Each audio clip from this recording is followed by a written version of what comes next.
What were the biggest takeaways against the Cleveland Browns? Who were the biggest winners in week 2 of the preseason? What are the top storylines heading into week 3 against the Miami Dolphins? All that and more on the latest Party On Brawl.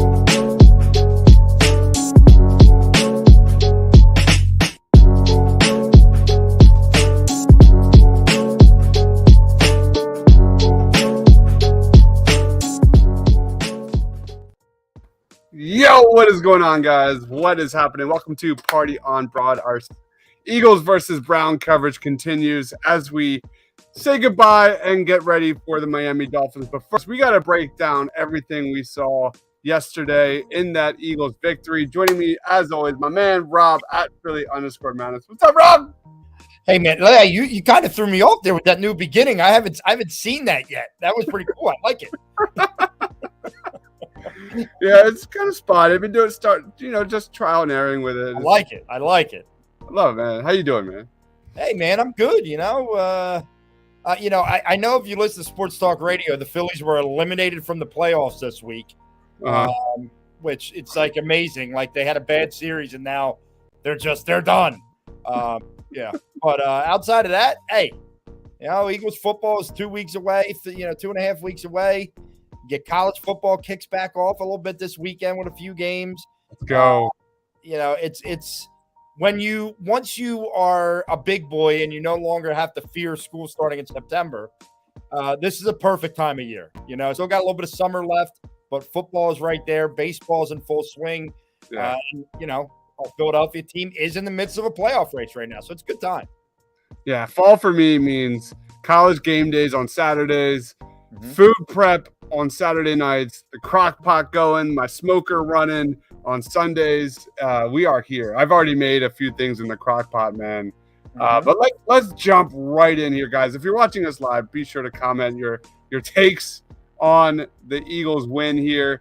Leading off, Rob, you start us off. What was your biggest takeaway from the Eagles win over the Browns?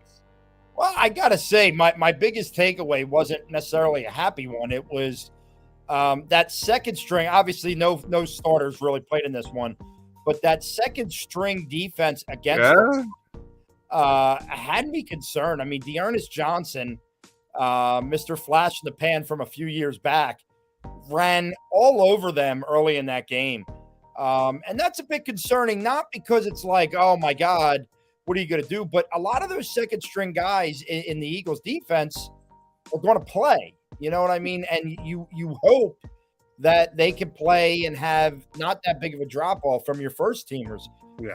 I didn't really see that in those first couple drives. And I don't know, there's a lot that might go into that. You practice against the team all week.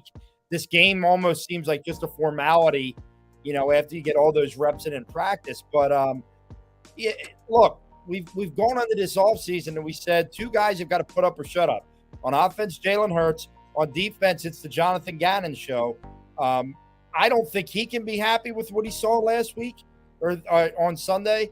And, hopefully they give you a better performance Saturday against Miami. Yeah, when we get into biggest losers of week 2, Jonathan Gannon's at the top of my list. He's at the top of my list.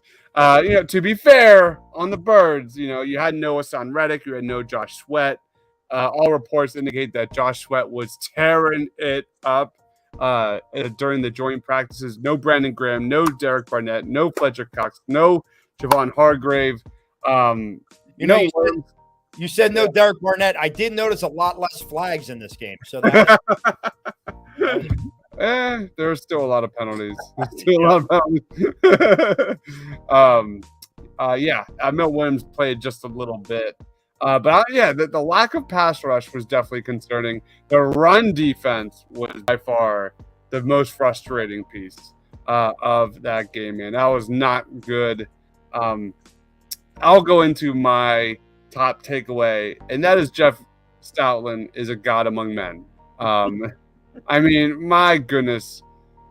Cam Jurgens, Andre Dillard, they were men among boys on Sunday, and that Eagles second team offensive line just completely made the Browns defensive line look silly. Absolutely silly. You look at the Eagles offensive line, like there's no doubt after watching Sunday's game, the Eagles have the best offensive line in the NFL and that was just crazy impressive. You look at the Eagles holding the ball over 15 minutes in their first two drives. You look at Boston Scott and Kenny Gainwell, shutting up a lot of the Kareem Hunt lovers out there on social media because both of those guys had like 22 touches, over 80 yards, 2 touchdowns in just 2 series. And that was mostly because the offensive line was opening up holes everywhere. Cam Jurgens was getting to that second level, blowing up safeties of the Cleveland Browns. That offensive line was absolutely terrific.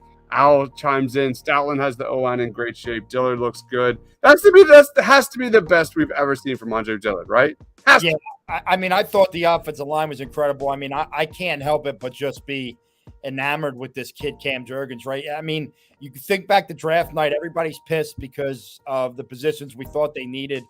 But, I mean, I wish that this kid could start this year. Like, not in place of Jason Kelce, but he is so well advanced. Mm-hmm. Like, you can't tell me that this kid isn't smart enough to go play a guard position. Mm-hmm. I just love everything about when he pulls. It is a sight to see. And as far as, like you say, an Andre Dillard, to me, that's trade bait now, right? Somebody needs a left tackle out there. Mm-hmm. I don't mind you. Look, trades happen this late in the preseason all the time. And if someone needs a left tackle and you could get maximum value out of Andre Dillard, why not? Yeah. I fully agree, man. Here's some clips of Cam Jurgens doing Cam Jurgens things, just bulldozing people over. He's so quick off the snap. He's just a great athlete, an absolutely stud athlete. Can get in that second level so fast. Here you go. You see Cam Jurgens just pushing the line like it's nothing. Yeah. The guy has played the offensive line for 2 years, Rob. He's a former tight end. What's up, Jason Peters? He played basketball. He's a basketball player. But he was just look at him go. Like I just his footwork. When you think past this season, if this is it for Kelce, and when you think from the left to the right, you go Jordan Mailata, Landon Dickerson, Cam Jurgens. We're not really sure about that other guard spot yet. And Lane Johnson for a couple more years is kind of like your savvy vet out there. My God, look, we all joke about Howie and building in the trenches. When was the last time we had a terrible starting offensive line at the beginning of the season? Like, yeah, injuries have happened and it's destroyed the line. But, I mean, it is really, really, really good. It's amazing, man. Yeah, like you said, that was my take during the postgame. Like, Landon Dickerson, Cam Jurgens, Jordan Mailata. That left side of the line is, going to be among the best of the best in the NFL for years. For years to come. Al says, I see why Jason Kelce picked him. People were really upset for picking him in the second. I loved it.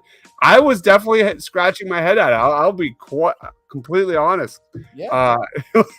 I was among the people that were pounding the table for Nakobe Dean and some of the really strong safeties that were there in that area. But my goodness, man, that these last 2 drafts, when you go Jurgens and Davis and Dean and you go to last year with Gainwell and Devontae, and it goes on and on. Guys making an impact for the Eagles this playoffs, and it's on the backbone of these two recent drafts. It's amazing, man. It's amazing. Yeah.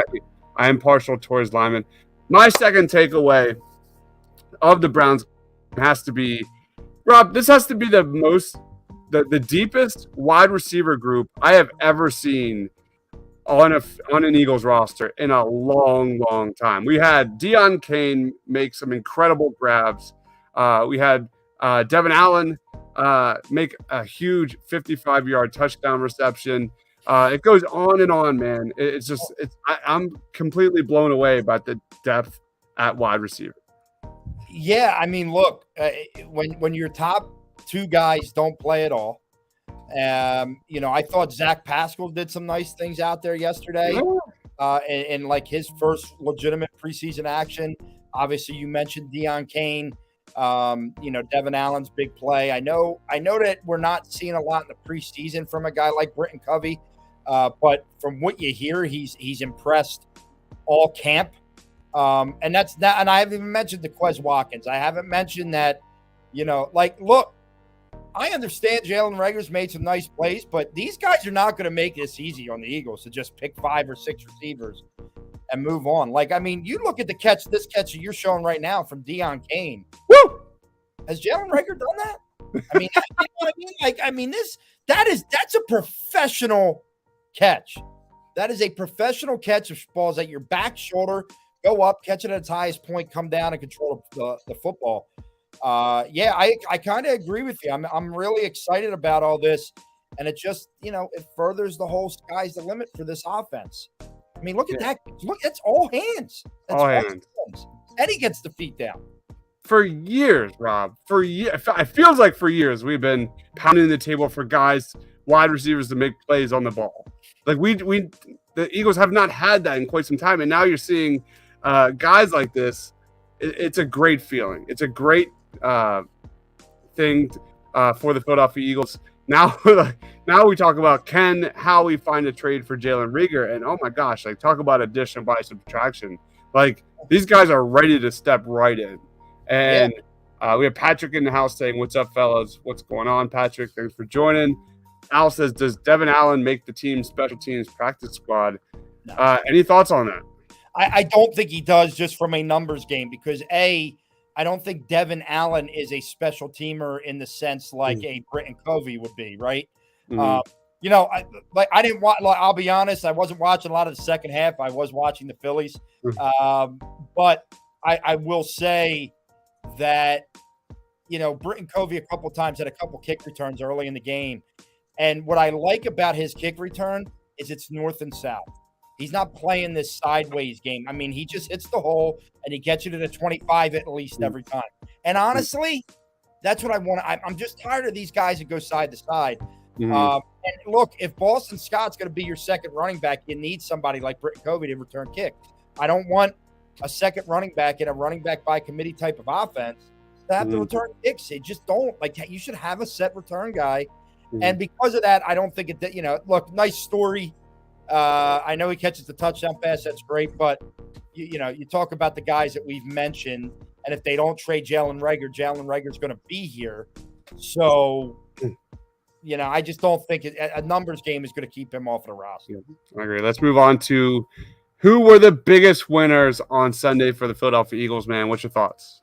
Well, look, I agree with one part of what you said about the running backs. I mean, I thought they were the biggest winners from the stance of they both got a lot of touches, especially in the early part of that game, and they both were successful with those touches. My only issue with the running back room is you can't sell me on the fact that either of these guys can do short yardage. They don't have that guy. And look, I know Miles Sanders, they're just being extra cautious, but it's another hamstring injury, right? It's another one of these soft tissue nagging type injuries. I know you were saying, I don't know where you stand on this, but I know you kind of mentioned his name. I'm making a phone call to Cleveland. I am not doing that whatsoever. No. Why? Howie does not believe in that position. That might be. But why aren't you? Because you're not trading an asset to bring in a guy like that. The guy wants touches. They're not going to give those touches to a guy like that. It's just, I don't think that's the way the Eagles operate. And they're not going to pay that guy to begin with, which is what he wants.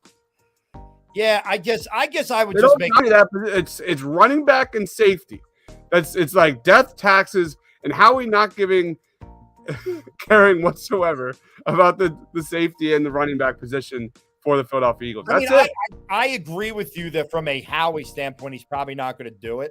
But I'm telling you right now, I'm not okay with going into this season as Sanders, Scott, and Gainwell as your backs. And I don't want to hear about Jason Huntley because I just don't think the guy has it. Like, I mean, again, I'm seeing him get bottled up on these second, third, and short plays. I need, and it doesn't have to be Jordan Howard, but I need that type of back that you can bring in and he can bulldoze you 2 yards. They're going to bring in a Jordan Howard. They're going to do it at some point. It's going to happen, but they're not trading an asset to do that deal. It's not happening. Now, if we're talking like a backup, if we're talking like a Jalen Reagor, if we're talking about something else I'm talking about if Kareem Hunt is so unhappy and they say, and they need wide receiver depth, and they say, look, we got 2 guys that need a change of scenery. We'll give you Hunt, you give us Reagor. I'd consider it.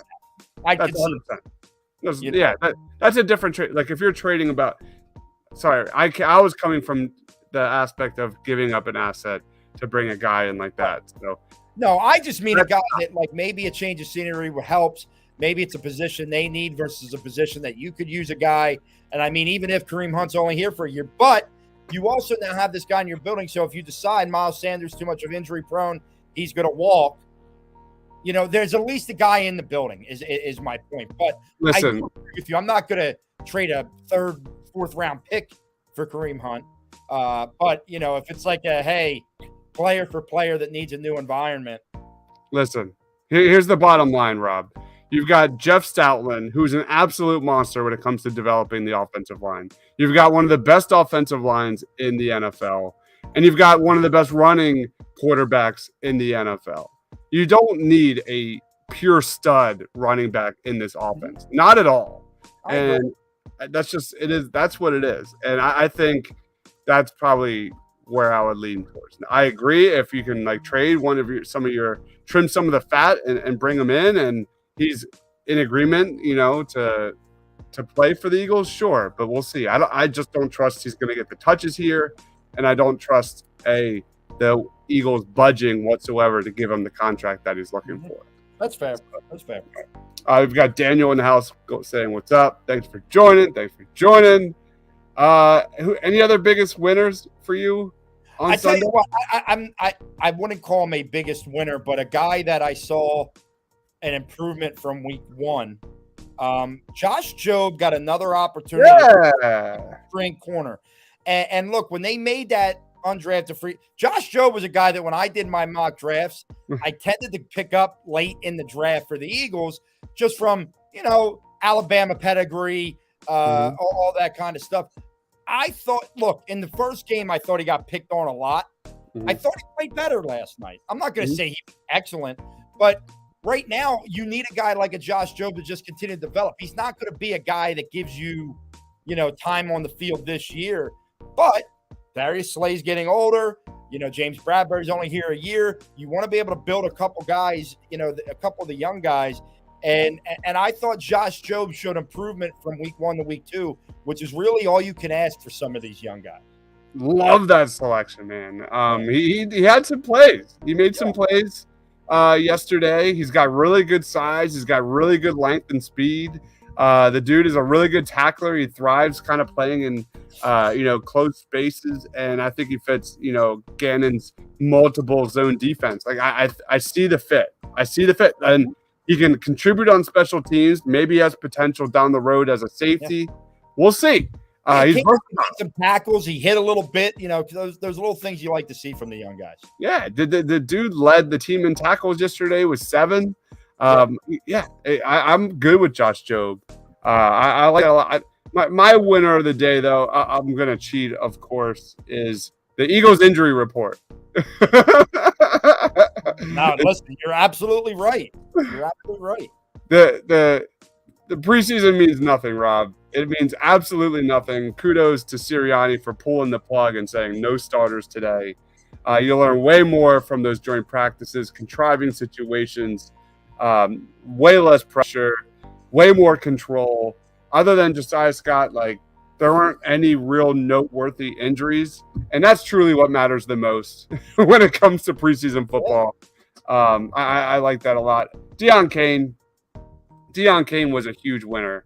He's had a really good camp. He had 5 catches on 7 targets.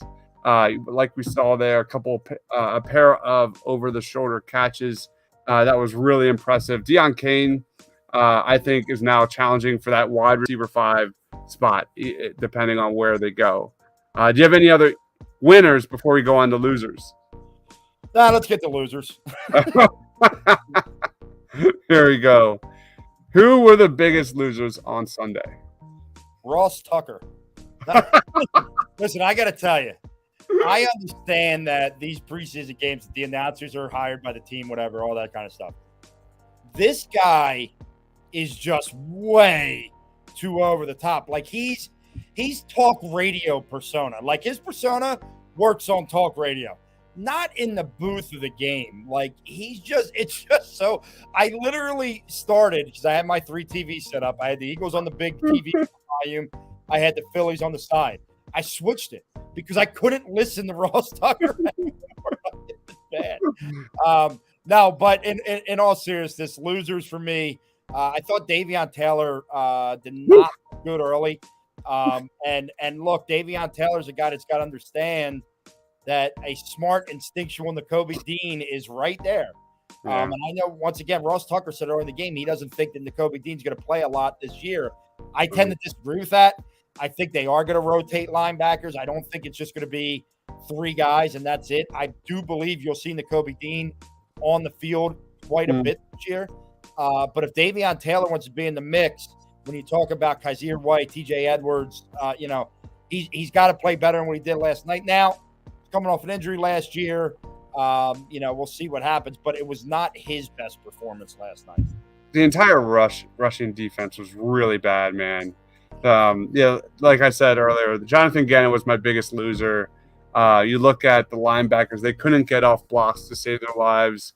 The tackling was horrible. There were mental lapses. Jordan Davis didn't really make an impact in the Russian defense at all. Like you said, Davion Taylor, there was one play where he was completely in position, in line, on a touchdown run for the Cleveland Browns, and the dude completely went the wrong direction. Yeah. Like, you look at Taron Jackson, Davion Taylor, they were just not prepared. They were biting on every play action. They got fooled by every misdirection. Dobbs just had them on the ropes for pretty much that entire half. I'm telling you, listen, and I have no idea, and they haven't done statistics on this. I really wonder if you go up against a team all week in these joint practices and you dominate as it was reported. It was reported that the Eagles were really good this week. If by the time that game comes, you're just kind of like, look, get out there, don't get hurt, especially guys that are going to make the 53. Like, they're not cutting Jordan Davis. They're not cutting I don't think Davion Taylor's getting cut. Mm-hmm. But, that's why I think you see a guy like Deion Kane play his ass off because he's not a lock to make the roster. Mm-hmm. So I think, I'm sure there's part of these guys that's like, get through this thing healthy. Yeah. Going back to that Ross Tucker, there was a moment from Ross Tucker where Marvin Wilson was on the ground injured, and Ross Tucker was flipping out over Marvin Wilson. Honestly, I don't even know who that is. I couldn't tell you who that is. And he's like praising the guy like he's great.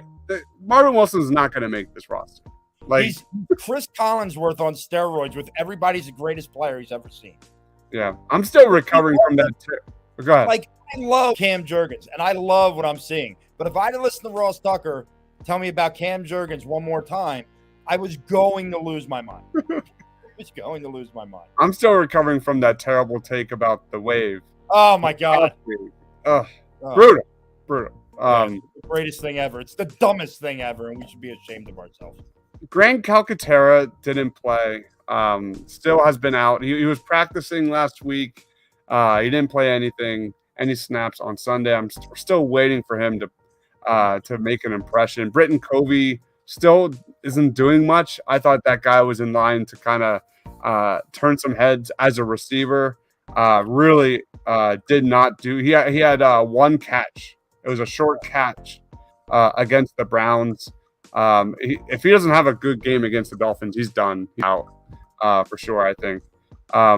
So let's go on to your question of the week. I know you're waiting to talk about this one. What is the deal with Carson Strong? This is a talking point we've had. It was pretty much all Sunday. Is Carson Strong hot garbage, or are the Eagles just trying to hide this dude so they can sneak him out onto the practice squad? I just like at this point, I can't imagine. I can't imagine that he is that much worse than Stinnett. I can't imagine that. So I never even thought about it till you brought that up. That is their plan. Like, look, the kid still needs to develop. We would love to have him develop, but we don't want to give him a roster spot. We want to put him on the practice squad. So if we don't really showcase him, he slips through waivers, we get him back on the practice squad. Mm-hmm. Which, listen, I don't think they have to do it this way. I think that there's a good chance that Carson Strong still slips through waivers because he was an undrafted free agent quarterback. And, not many teams are going to go out and rush to sign an undrafted free agent quarterback right now. Mm-hmm. So I would hope that on Saturday in Miami, they give this kid a little bit more of a run. I don't need to watch 3 quarters of Stinnett. I just don't. This guy is what he is. And it's hard to watch. I mean, it really is. I know he threw the pass to Devon Allen, whatever. It's hard to watch. Other than that pass to Devon Allen, he's showed nothing. He's shown absolutely nothing. I know we're not at camp, and the media have been hyping this guy up like crazy. He's been truly QB2 by some accounts. I don't see it, Rob. I don't see it. No. Carson Strong had, I think, one throw. He was the closer, essentially, at the end of the Browns game. I just don't buy it. We have EC1 in the house saying, yo, thanks for joining. Breaking down the Eagles versus Browns and talking about Carson Strong, who I get it. He's had a really bad camp, but then again, we witnessed Clayton Thorson, one of the worst quarterbacks I've ever seen in my Eagles lifetime, get significant snaps during the preseason. So I don't understand it. It's really weird, Rob. It's really weird. I think they're trying to just sneak him onto the practice squad. You could be right. You could very well be right about that. Yeah, I get it. I almost wonder if they're doing that with Grant Calcaterra, too. It's kind of like, all right, hasn't been, it's been banged up, this and that. Let's sneak him, give him a year on our practice squad, and then, we'll see where he's at next year. It is definitely a weird storyline going on. And because of the way it's structured now with cuts, I wonder if that plays into it, right? You got to, that you do these little nuances could just be the new aged NFL where if you want a guy on your practice squad, you don't showcase him. Maybe. Because there's a million guys that are going to be getting looked at. You don't showcase him, and then he sneaks on, and then you protect those guys every week, right? You have to protect X amount of practice squad players every week. So 16, right? I think you're allowed 16 practice squad spots. But the Eagles are going up against a team with a 7th round draft pick in last year's draft that is putting up some pretty good numbers that we're going to talk about in just a little bit. EC1 says, I want Hunt in Philly. Get it done. Kayvon gotta go. Time to cut Kayvon Wallace. We're jumping into that, EC1. Let's go right in. So Rob, in your opinion, who are the guys that you think after Sunday are a lock to make this final roster? And do you have any notable cuts for tomorrow? I mean, it's really hard. How many guys they got to cut tomorrow? Oh man, that's a great question. I'm not really sure. I think it's get down to the 80s, right? Yeah. I know people are gonna say, he caught a 55-yard touchdown. Would not be surprised to see Devon Allen cut tomorrow. For a couple reasons. A, I think they want to give Britton Covey every chance to make this team, right? So they got to get the number at that wide receiver. Because the other thing is, I don't even know how many targets Britton Covey's had. It hasn't been that many.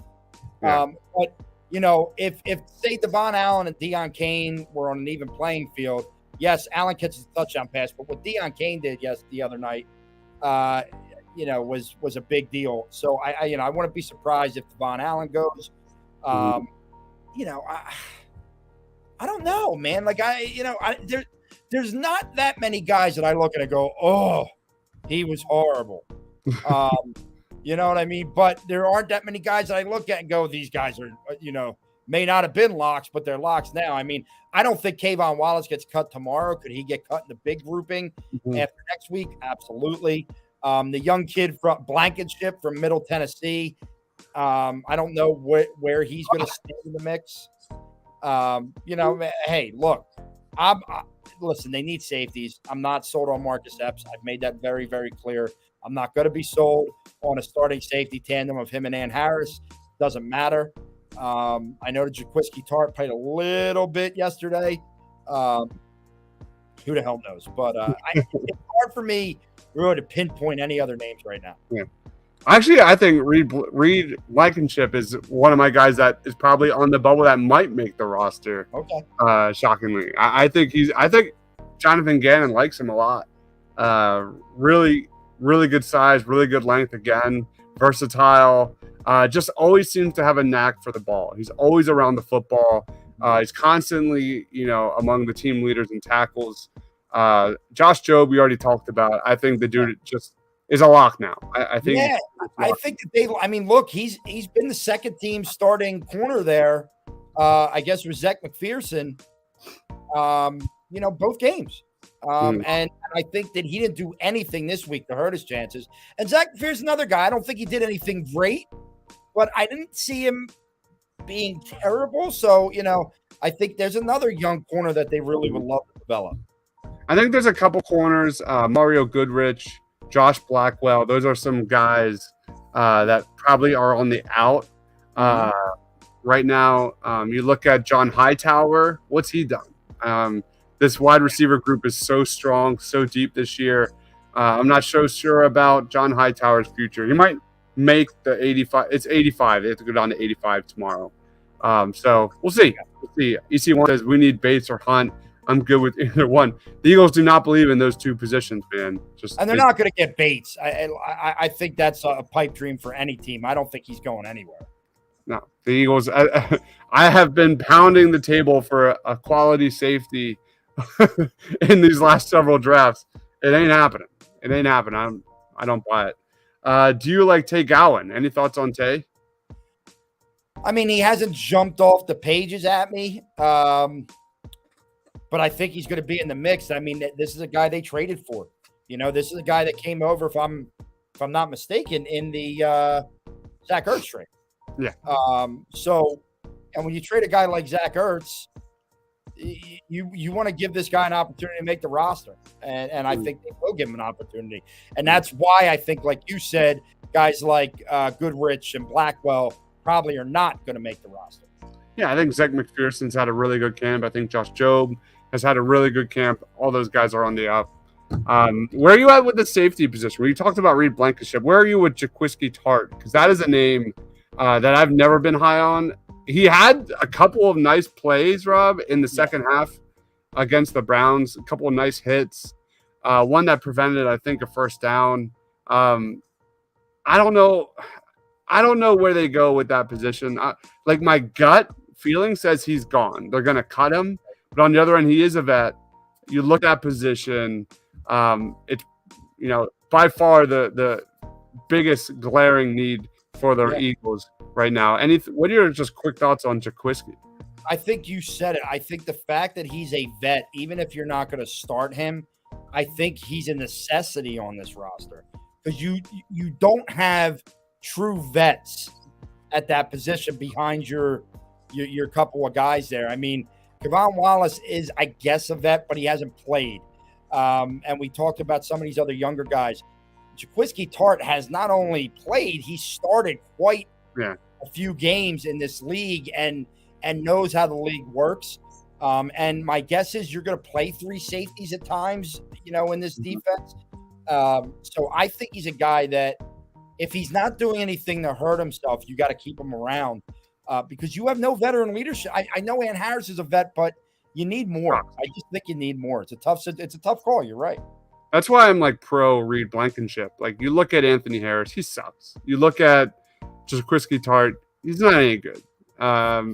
They at least Reed Blankenship is out there making plays. You know what I mean? Like, so for me, I'm good with that. And yeah, Kayvon Wallace, he can go too.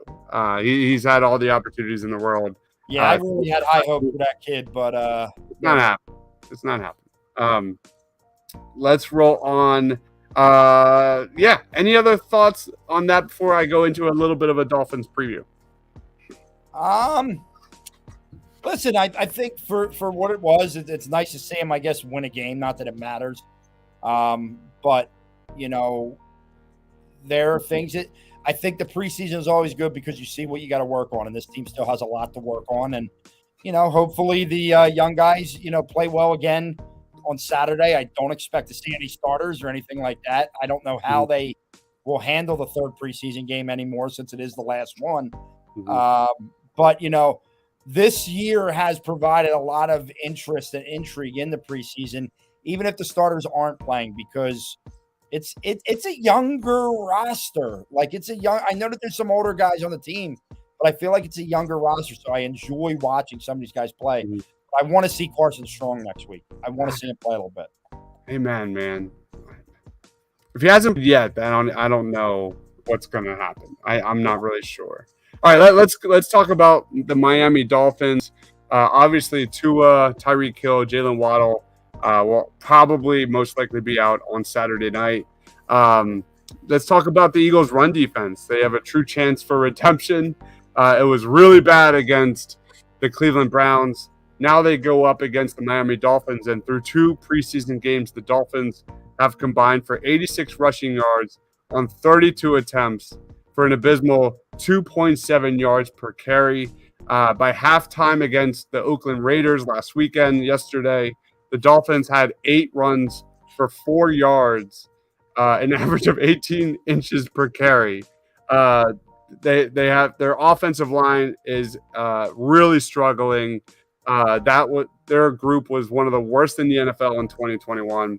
They allowed pressure in 2.5 seconds or less at the 4th highest rate in the league. They added Teron Armstead, who's really solid, but he's never healthy. He's never completed an entire season in his career, and he missed 9 games last year. So when he's playing, he's really strong, but he's not going to play on Saturday. And then the Dolphins have an intriguing quarterback, Rob, and his name is Skylar Thompson. He was a 7th-round pick out of Kansas State. He completed 9 of 10 attempts for 129 yards on a touchdown. Guy that has some poise. You know, I watched some of the highlights. He plays with a little poise and confidence in the pocket. He's got a pretty solid arm. The Eagles' secondary definitely needs to be ready. And then the Dolphins' cornerbacks are hurt big time. You look at some of these guys. Trill Williams is out for the year with an ACL injury. They added another guy named Nick Needham. He got injured on Sunday with a dislocated finger. And then they threw in another guy named Keon Crossan. I don't know. And apparently he got hurt again. Mackenzie Alexander entered the 3rd quarter and he got hurt. So literally the entire secondary of the Miami Dolphins is banged up. But one of the bigger names, one of the bigger names the Eagles will be going up against is a guy named, I'm going to butcher this, Eric Uzakama. I don't even know. But you know that? No, I'm just going to go with what you said. It sounds good. All right. But he had 6 catches for 114 yards. He had some really crazy catches. He's got really good hands. That's definitely a guy that will probably be wide receiver 3 or 4 for the Dolphins this season. He's got really good chemistry with Skylar Thompson. So I expect the Eagles' communication at corner and safety to be tested, especially downfield against Miami in the joint practices and on Saturday night. So, yeah, any thoughts on the Dolphins? I think karma's a bitch when it comes to the Miami Dolphins. I'll be very honest with you. I think, what has transpired with that club over the last couple of years, is a disgrace on epic proportions, and not just trying to reach out to Tom Brady early, but they can tell me all they want that they found nothing about what Brian Flores said. This league has been known for this for years. Where there's smoke, there's fire, I believe. Maybe it wasn't, as severe as it was being led, but something was going on in there.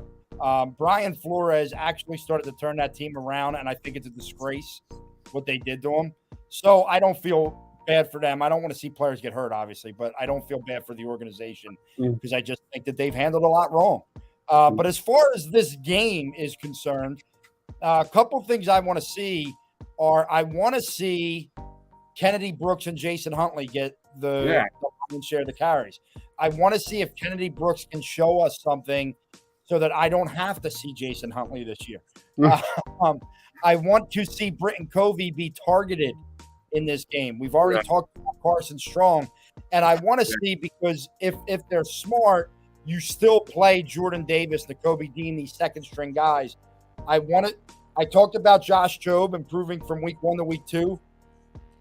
I want to see a step in the right direction for the run defense and that front seven with these second stringers. And I want to see them make some plays on Saturday. Yeah. I mean, the Eagles have more money tied to the defensive line than any team in the NFL. They have to start getting to the quarterback. Again, I know, I'm not worried about, to be fair, I'm not worried about Jordan Davis and his performance yesterday. He's going to look better when he's got Hargrave on that side, or he's got Fletcher Cox on that side and BG on the other side. Jordan Davis. The defensive scheme is vanilla right now, right? They're not showing anything. They've come out and basically just ran a 4-3 mostly every time out there. I don't expect that all season. I expect to see a hybrid defense. Yeah, and I would like to see Taron Jackson play a little bit better. I like the Covey pick.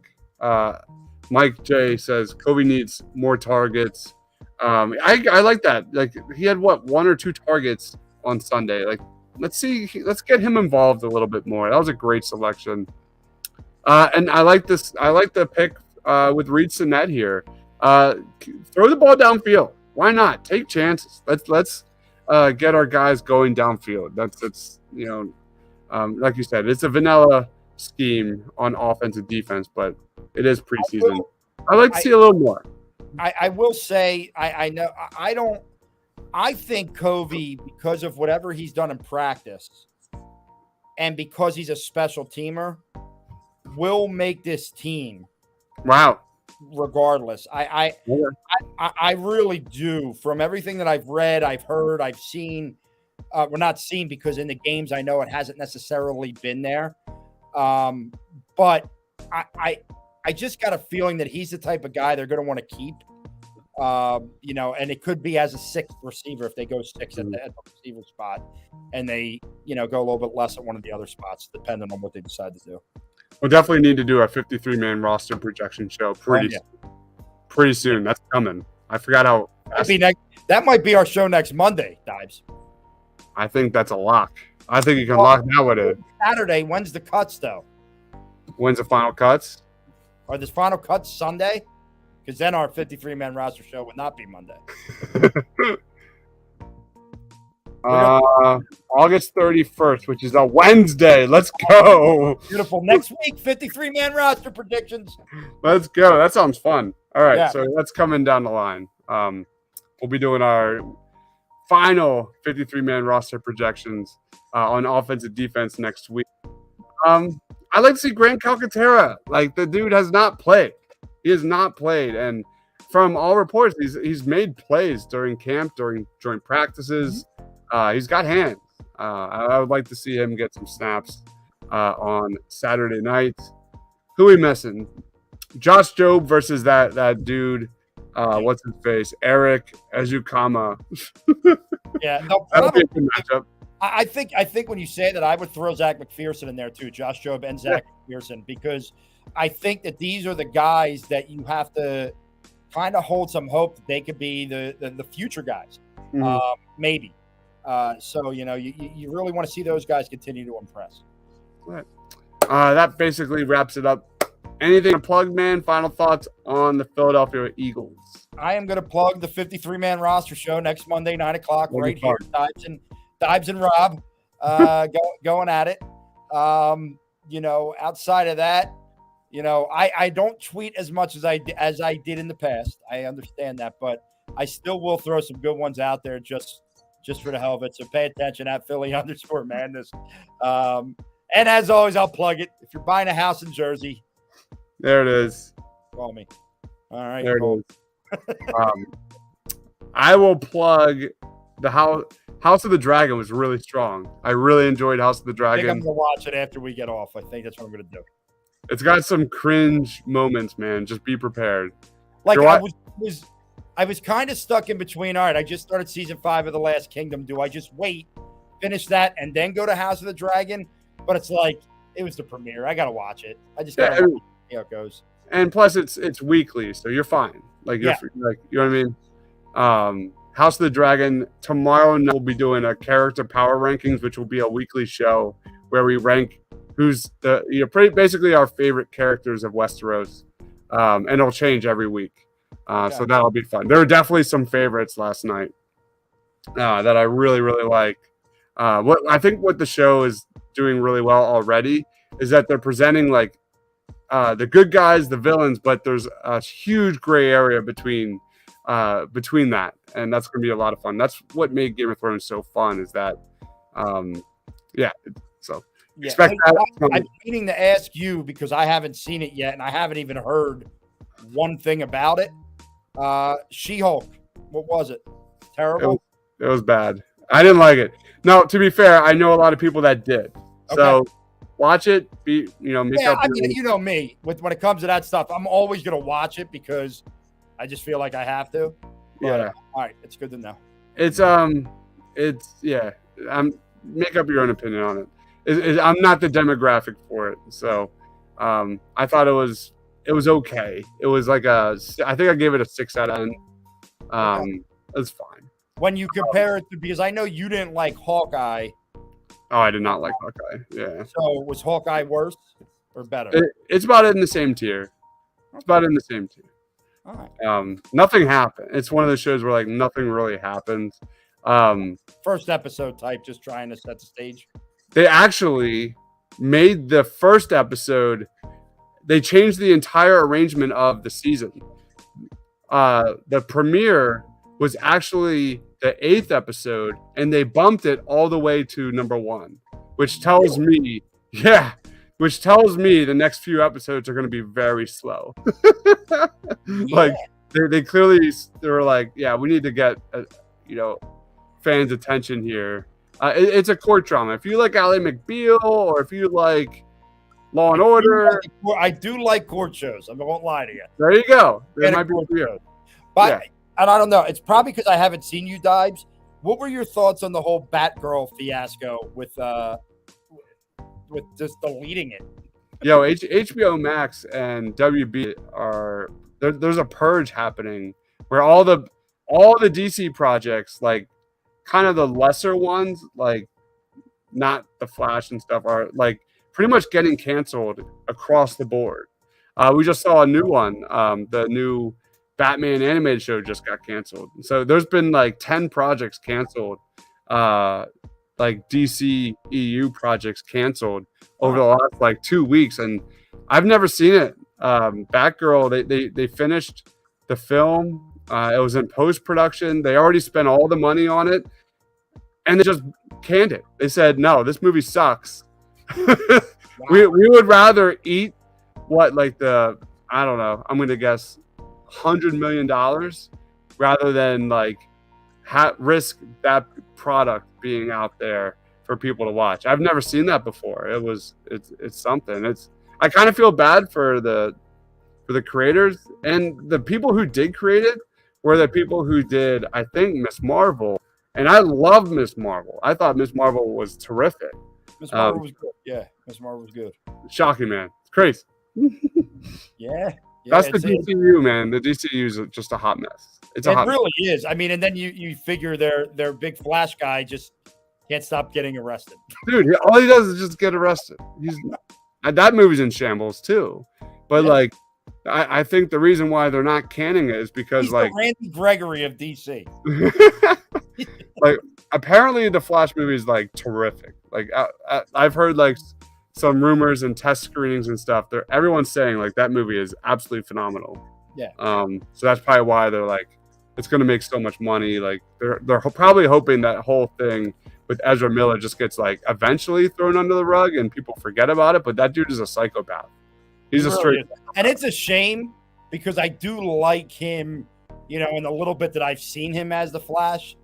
But he's a freaking maniac. He's crazy. There's videos out there, man. If you want to like, you can find it. Like, dude, he's nuts. I don't know if he's on drugs or something like. It's crazy stuff. But anyway, thank you everyone for watching. We have a Birds of the Round Table show tomorrow at 8:00, breaking down more Eagles. Rob, you're always more than welcome to join. Just talking about pretty much this. And again, House of the Dragon Power Rankings video tomorrow night as well. And She-Hulk on Thursday. And you will, of course, my top 5 matchup videos that I've been making to watch against the Miami Dolphins. That'll be dropping like Thursday or Friday, something along those lines. All right, so that wraps it up. Follow my man Rob over there at Philly_Madness. I am Dabs, Mr. Crockpot. Thank you, everyone, for watching again. Please be sure to like this video if you love the Philadelphia Eagles. For Rob, for myself, stay awesome.